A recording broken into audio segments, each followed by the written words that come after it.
Praise to the lord. ఈరోజు దేవుడు మనకిచ్చినటువంటి వాగ్దానం ఏంటంటే యోహాను సువార్త 14వ అధ్యాయము 18వ వచనం, మిమ్మును అనాథనులుగా విడువను, మీ యొద్దకు వత్తును. ఆమేన్.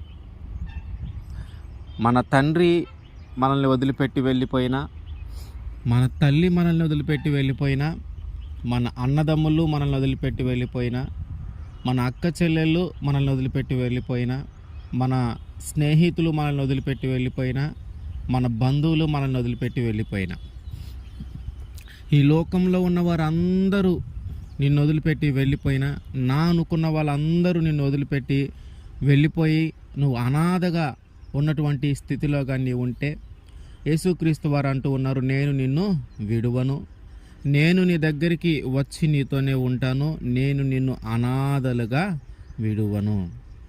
యేసుక్రీస్తు వారు మాట్లాడుతూ ఉన్న మాట ఏంటంటే, నేను ఎల్లప్పుడూ నీతోనే ఉంటాను, నిన్ను అనాథగా వదిలిపెట్టి వెళ్ళిపోను. నీకున్నటువంటి వ్యాధిని బట్టి కానీ, నీకున్నటువంటి వైకల్యాన్ని బట్టి కానీ, నీకున్నటువంటి ఆ పేదరికాన్ని లేదా ధనము లేని స్థితిని బట్టి కానీ, నీ వాళ్ళందరూ నిన్ను వదిలిపెట్టి వెళ్ళిపోయి ఉండొచ్చు.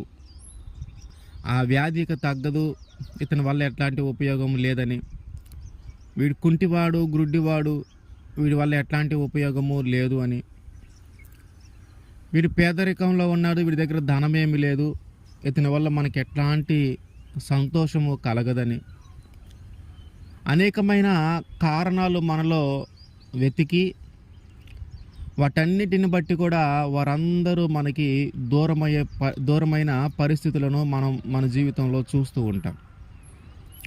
అయితే యేసుక్రీస్తు వారు వారందరిలాగా నిన్ను వదిలిపెట్టి వెళ్ళిపోయేవాడు కాదు.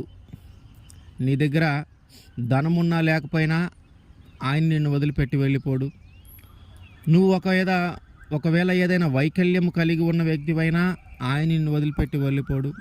మరణకరమైన వ్యాధిని కలిగి ఉన్నా సరే ఆయన నిన్ను వదిలిపెట్టి వెళ్ళిపోడు.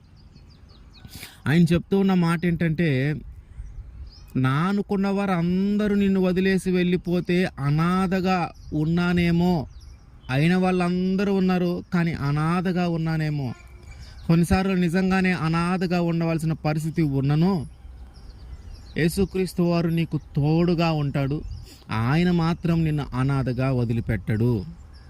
ఆయన ఈరోజు మనతో సూటిగా మాట్లాడుతూ ఉన్న మాట ఏంటంటే, అందరూ ఉన్నా అనాథగా ఉన్నావేమో, నిజంగానే ఎవరూ లేక అనాథగా ఉన్నావేమో, ఇదిగో నీకు తోడు నేను ఉంటాను, నువ్వు అనాథవి కావు, నేను నీకు తోడుగా ఉండి నిన్ను అనాథగా విడువను, ఎల్లప్పుడూ నీతో పాటు నేను ఉంటాను అని ఆయన మనతో మాట్లాడుతూ ఉన్నాడు. సౌలు కుమారుడైనటువంటి యోనాతానికి దావీదుకి మంచి స్నేహము ఉంది. వారిద్దరూ కూడా ప్రాణ స్నేహితులుగా ఉన్నారు. అయితే యోనాతాను తండ్రి అయినటువంటి సౌలు దావీదుని చంపాలనే ఆలోచన కలిగి ఉన్నాడు. సౌలేమో దావీదుని చంపాలనే ఆలోచన కలిగి ఉంటే, సౌలు కుమారుడైనటువంటి యోనాతాను మాత్రం దావీదుతో ప్రాణ స్నేహము కలిగి ఉన్నాడు. తన తండ్రి తన స్నేహితుడిని చంపబోతూ ఉన్నాడనే విషయము యోనాతాను తెలుసుకొని దావీదుకి ఆ విషయం చెప్పి దావీదు గారిని ఆ ప్రాణాపాయం పరిస్థితి నుంచి తప్పించాడు. అయితే ఒక యుద్ధంలో సౌలు యోనాతాను చనిపోయిన తరువాత దావీదు రాజుగా పట్టాభిషేకం చేయబడతాడు. ఇక్కడ యోనాతానికి మెఫిబోషేతు అనే ఒక కుమారుడు ఉన్నాడు. అతను కుంటి కాళ్ళు కలవాడు, అంటే అతను అవిటివాడు. అయితే దావీదు రాజుగా ఏర్పాటైన తర్వాత యోనాతానికి తనకు ఉన్న స్నేహాన్ని బట్టి ఆ యోనాతానికి సంబంధించిన వాళ్ళు ఎవరైనా ఉన్నారా అని సేబాని పిలిపించాడు. ఈ సీబా ఎవరంటే సౌలు దగ్గర పని చేసేటటువంటి వ్యక్తి. ఇప్పుడు ఆయన చనిపోయాడు కాబట్టి ఆయనకు సంబంధించిన వాళ్ళు ఎవరైనా ఉన్నారా లేదా అనే విషయము ఆయన ద్వారా తెలుసుకోవచ్చని ఆయన పిలిపించి, యోనాతానికి సంబంధించి ఎవరైనా బ్రతికి ఉన్నారా అని ఆ సీబాని అడిగితే ఆయన చెప్తూ ఉన్నాడయ్యా, మెఫీబోషెతు అనే ఒక వ్యక్తి ఉన్నాడు, ఆయన యోనాతాను కుమారుడు. అతని యొక్క దాది ఆ యుద్ధము చిన్నప్పుడు, ఆ మెఫీబోషెతు చిన్నప్పుడు యుద్ధము జరుగుతూ ఉంటే అతన్ని ఎత్తుకొని పరిగెడతా ఉన్నప్పుడు, ఆ శత్రువుల నుంచి తప్పించుకోవడానికి పరిగెడుతూ ఉన్నప్పుడు ఆమె కింద పడిపోయింది. ఆ సమయంలో అతను అవుటివాడిగా అయ్యాడు. అతని కాళ్ళు సరిగా పనిచేయవు, అతను అవుటివాడిగా ఉన్నాడు అని అతనితో మాట్లాడుతూ ఉన్నాడు.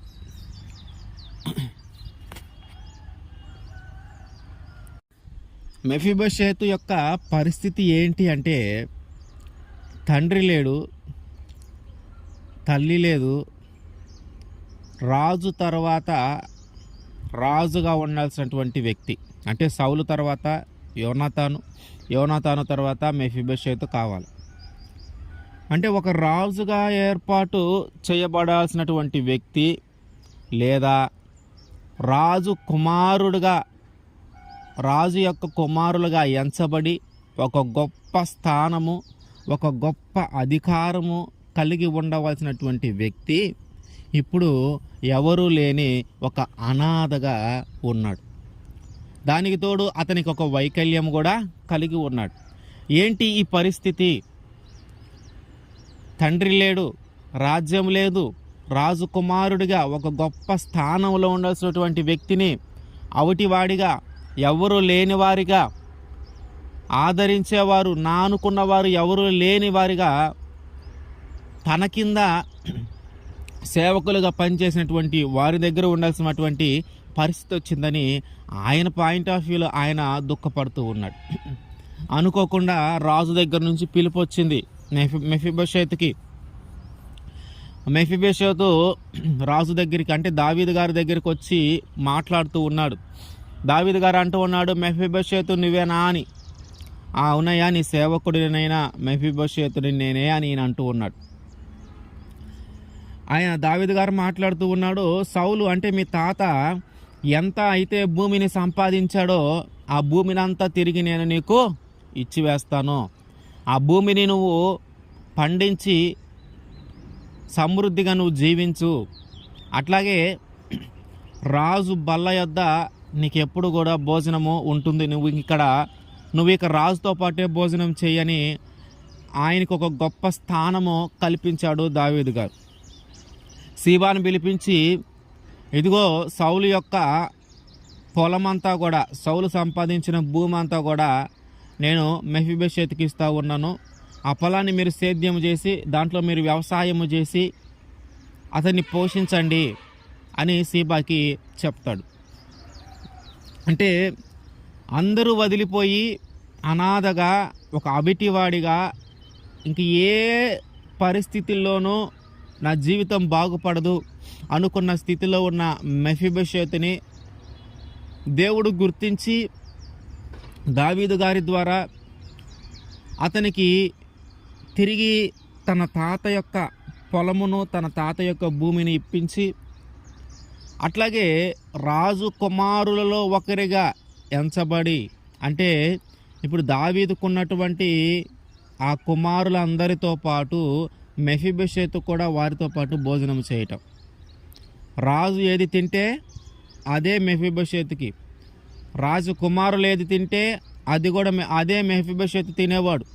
కానీ ఇంతకు ముందున్న పరిస్థితి ఏంటి? ఆ సీబా వాళ్ళ దగ్గర ఉంటూ ఉన్నాడు, అవిటివాడిగా ఉంటూ ఉన్నాడు. మరి వాళ్ళ పరిస్థితులు ఎట్లా ఉన్నాయో, ఇంత సంతృప్తికరమైన ఉన్నతమైన భోజనము మాత్రము తినే అవకాశము ఉండదు. ఒక్కసారిగా పరిస్థితులన్నీ మారిపోయినాయి, ఒక్కసారిగా స్థితిగతులన్నీ మారిపోయినాయి. తినే తిండి విషయంలోనూ, కట్టుకునే వస్త్రాల విషయంలోనూ, నివసించే గృహము విషయంలోనూ, అన్ని విషయాల్లో లేమిలో నుంచి కలిమిలోనికి వచ్చాడు. తనకంటూ ఒక తోడుని ఏర్పాటు చేశాడు దావీదు. అంటే ఆ దావీదుతో పాటే ఉండేలాగున, దావీదుతో పాటే ఆ రాజ్యంలోనే ఆ రాజు ఉండే, రాజకుమారులు ఉండే, అక్కడే ఆయన ఉండి అక్కడే తినటము. అయితే ఎట్లాగైతే మెఫీబోషెతు జీవితము ఒక్కసారిగా మారిందో, అనాథగా తల్లి లేక తండ్రి లేక నా అనుకున్న వాళ్ళు ఎవరూ లేరు. కానీ ఒక్కసారిగా దేవుడు ఒక గొప్ప స్థానాన్ని, ఒక ఆదరించే వ్యక్తిని, తండ్రిలాగా చూసుకునేటటువంటి ఒక వ్యక్తిని దేవుడు ఏర్పాటు చేశాడు. అయితే దేవుడు మన జీవితంలో కూడా ఒకవేళ మనము కూడా అట్లాంటి స్థితిలో ఉంటే, ఆదరించేవారు లేక, హక్కున చేర్చుకునేవారు లేక, నా అనుకున్నవారు లేక, ఒంటరిగా అనాథగా ఉన్నటువంటి స్థితిలో కానీ మనము ఉంటే, దావీదు ఎలాగైతే మెఫీబోషెతుకి ఎలాగైతే తండ్రిలాగా ఉన్నాడో, ఇదిగో యేసుక్రీస్తు వారు మనకు ఒక తండ్రిలాగా ఉండబోతూ ఉన్నాడు, మనకు ఒక తల్లిలాగా ఉండబోతూ ఉన్నాడు. నీ చుట్టూ ఉన్న వాళ్ళని నిన్ను వదిలేసి వెళ్ళి ఉండొచ్చు, నా అనుకున్న వాళ్ళందరూ వదిలేసి వెళ్ళి ఉండొచ్చు. నీ తల్లి అయినా, తండ్రి అయినా, నీ బంధువులైనా, స్నేహితులైనా, అన్నతమ్ములైనా, అక్క చెల్లెళ్ళైనా, నీ తోబుట్టు వాళ్ళందరూ కూడా నిన్ను వదిలేసి ఉండొచ్చు. కానీ యేసుక్రీస్తు వారు ఒక్కటే మాట చెప్తూ ఉన్నాడు, నేను నిన్ను విడువను, నేను నిన్ను ఎడబాయను. నీ తల్లి మరిచినా, నీ తండ్రి మరిచినా నేను నిన్ను మరువను. నేను నీతో పాటు ఉంటాను, నేను అనాథగా నేను విడువను, ఎల్లప్పుడూ నీతో పాటు ఉంటాను. ఆమేన్.